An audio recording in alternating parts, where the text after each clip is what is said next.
Kemudian yang terakhir saya akan menyampaikan tentang perkembangan kasus baru yang kita dapatkan terhitung mulai tanggal 18 pada pukul 12.00 WIB kemarin sampai dengan tanggal 19 Maret pukul 12.00 pada hari ini. Ada beberapa penambahan kasus baru yang sudah terkonfirmasi positif, di antaranya 1, di Provinsi Bali.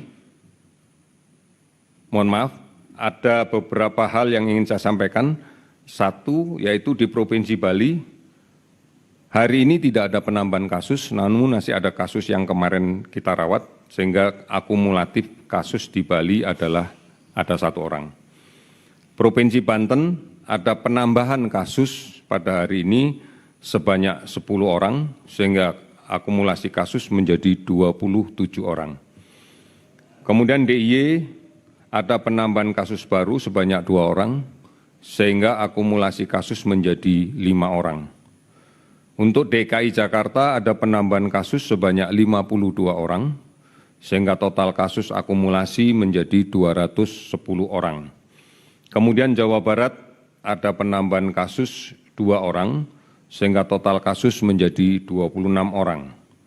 Kemudian Jawa Tengah ada penambahan kasus 4 orang, sehingga total kasus menjadi 12 orang.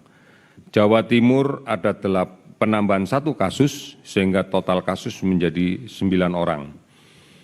Kalimantan Barat tidak ada penambahan kasus, jumlahnya tetap 2 orang akumulasinya. Kalimantan Timur ada penambahan 2 kasus, sehingga jumlah totalnya menjadi 3 orang. Kepulauan Riau ada penambahan kasus 2, sehingga total menjadi 3 orang. Sulawesi Utara tidak ada penambahan kasus, tetap 1.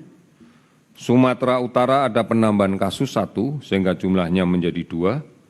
Sulawesi Tenggara ada 3 kasus baru, sehingga akumulasi jadi 3.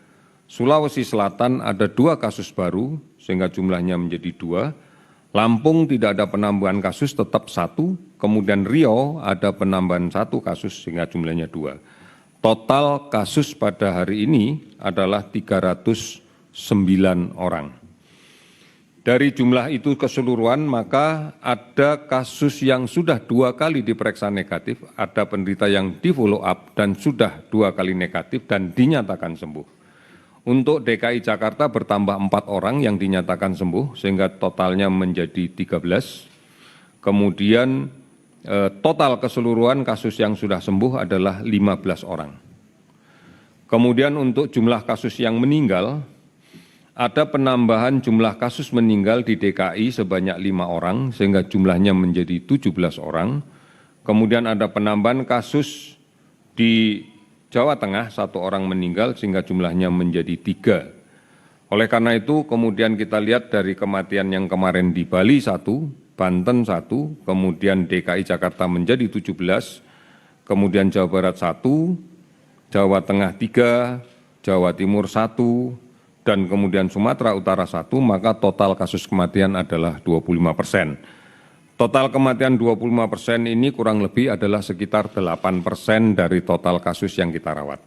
Angka ini memang masih tinggi, tetapi ini adalah angka yang dinamis, yang setiap saat jumlah kasus baru akan bisa meningkat dengan cepat, dan kemudian mudah-mudahan tidak ada lagi kasus yang meninggal. Artinya persentase ini adalah angka yang posisi pada hari ini. Angka ini akan dinamis dan setiap saat pasti akan berubah. Beberapa kasus meninggal yang kita dapatkan adalah pada bentang usia sekitar 45 sampai dengan 65 tahun. Ada 1 kasus yang meninggal pada usia 37 tahun. Kalau kemudian kita perhatikan faktor yang lain, maka hampir seluruhnya memiliki penyakit pendahulu atau komorbid, dan sebagian besar adalah diabetes, hipertensi, dan kemudian penyakit jantung kronis. Beberapa di antaranya adalah penyakit paru obstruksi menaun.